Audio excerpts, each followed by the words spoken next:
అనేక దాడులు గడిచినటువంటి 16-17 మాసాలుగా అనేక ప్రాంతాల్లో చూస్తున్నాం. ఒకనొక సందర్భంలో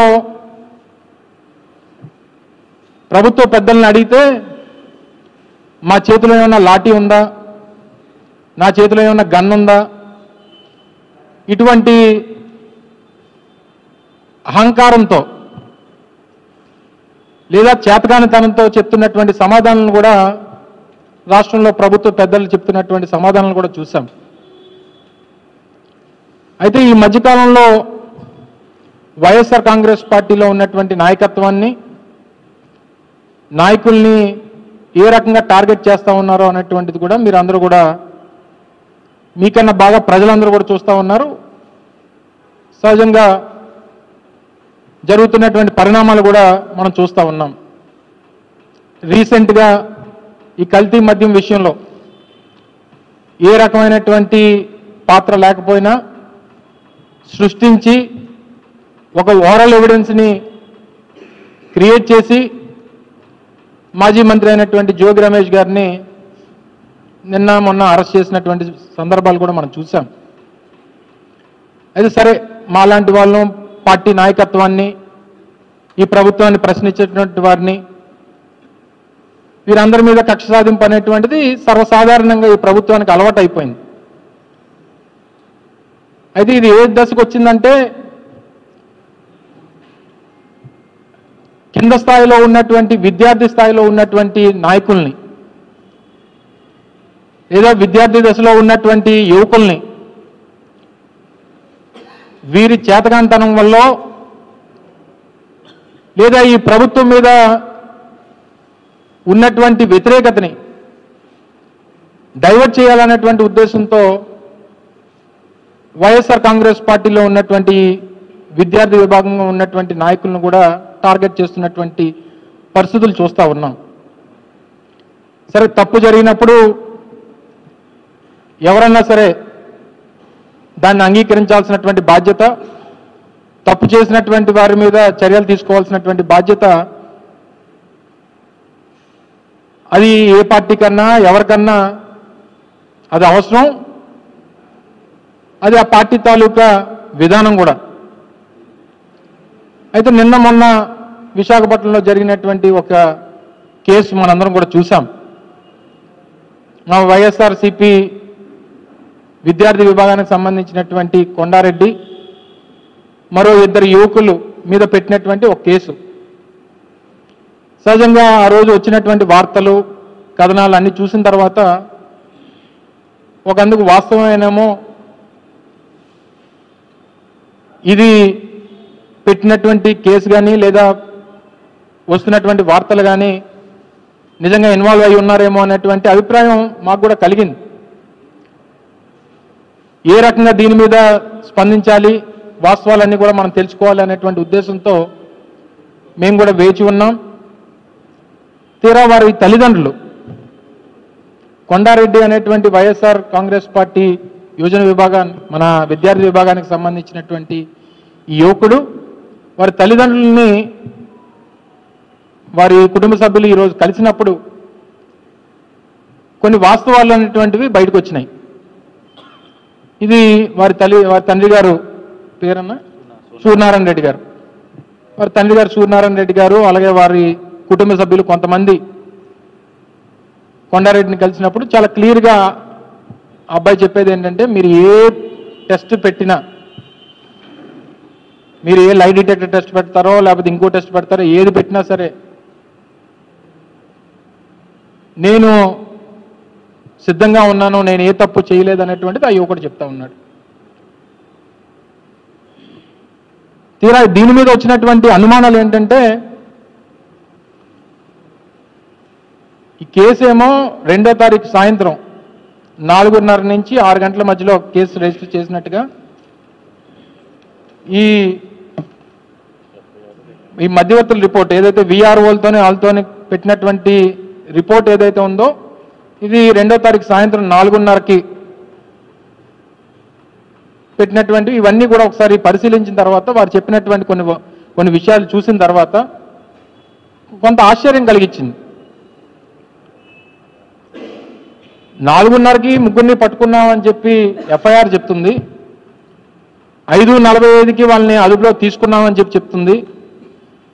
ఈ విఆర్ఓలు వీళ్ళందరి సమక్షంలో మధ్యవర్తులు రిపోర్ట్ రాసింది సాయంత్రం 4:30కి 2వ తారీఖు చేశామని చెప్పి ఈ వారిచ్చినటువంటి పోలీస్ రిపోర్ట్ చెప్తా ఉంది. తీరా అబ్బాయినేమో అరెస్ట్ చేసింది 2వ తారీఖు ఉదయం 7:15కి 7:10 సబ్జెక్టు కరెక్షన్ కరెక్ట్గా అయితే 7:10 మన జైబేరి జంక్షన్ దగ్గర కిన్నెరా కామేశ్వరి ఈ థియేటర్స్ ఏవైతే ఉన్నాయో పక్కన ఉన్నటువంటి జైబేరి ఆటోమోటివ్ పక్కన 7:10 అబ్బాయిని టాస్క్ ఫోర్స్ పోలీసులు అదుపులో తీసుకున్నారు. ఒకసారి దానికి సంబంధించినటువంటి వీడియో కూడా దయచేసి మీరు అందరూ కూడా చూడాలి.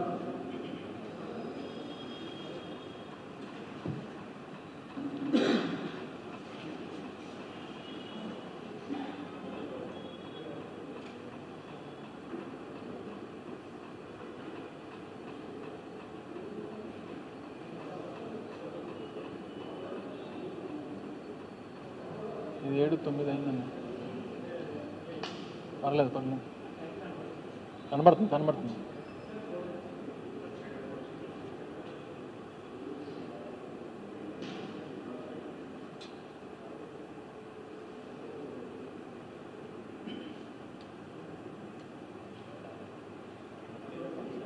ఇది ఆ కుర్రాడు.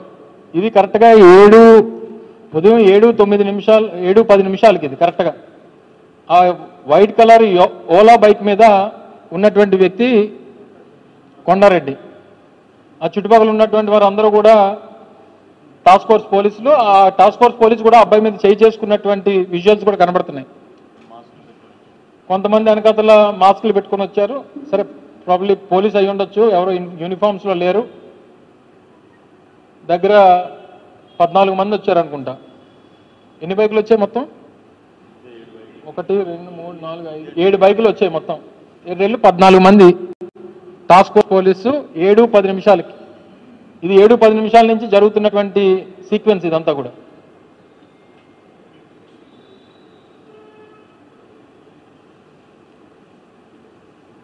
అబ్బాయిని ఒక బైక్ మీద కూర్చోబెట్టుకొని ముందో పోలీసు వెనకదలో పోలీసు అని చెప్పబడుతున్నటువంటి వ్యక్తులు.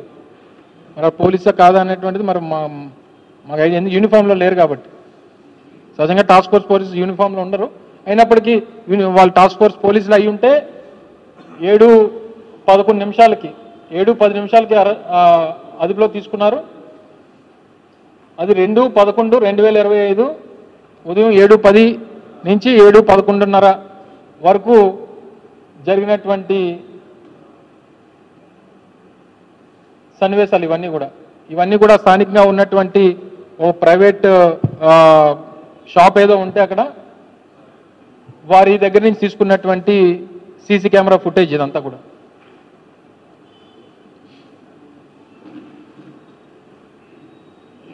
ఒకవేళ పోలీసులే తీసుకుంటే వీళ్ళంతా వాళ్ళ చుట్టుపక్కల ఉన్న వాళ్ళందరూ పోలీసులను చెప్పబడుతున్నటువంటి వ్యక్తులు. ఓకే, నీకు తెలిస్తే పర్వాలేదు, నీకు తెలిస్తే మంచిదే, నేను కాదనట్లేదులే. కానీ టాస్క్ ఫోర్స్ పోలీసులు అయి ఉంటే ఇది ఒకవేళ పోలీసులే రికార్డ్ చేస్తే ఎందుకు బయటకు వచ్చింది? ఎంతకన్నా మించి ఈ ఎఫ్ఐఆర్ రిపోర్ట్ ఏమో సాయంత్రం 5:45 4:30 నుంచి సాయంత్రం 6 గంటల లోపు ఏదైతే రైల్వే న్యూ కాలనీలో సాయిబాబా టెంపుల్ దగ్గర ఈ కొండారెడ్డి అనేటువంటి వ్యక్తి, చరణ్ అనేటువంటి వ్యక్తి, హర్షవర్ధన్ నాయుడు అనేటువంటి వ్యక్తి, వీరు ముగ్గురు కలిసి ఉండగా మేము ముగ్గురిని పట్టుకున్నాం అనేటువంటిది రిపోర్ట్ చెప్తుంది. ఏది కరెక్ట్ ఇందులో?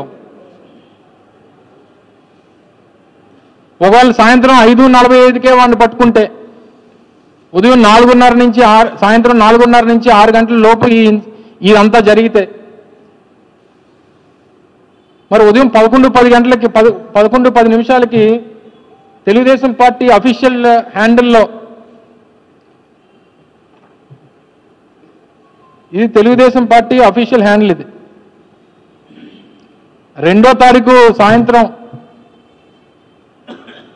4:30 నుంచి 6 గంటల లోపు వీళ్ళు పట్టుబడితే ఉదయం 11 గంటలకి తెలుగుదేశం పార్టీ అఫీషియల్ హ్యాండిల్ ఎలా పెట్టారండి ఇది?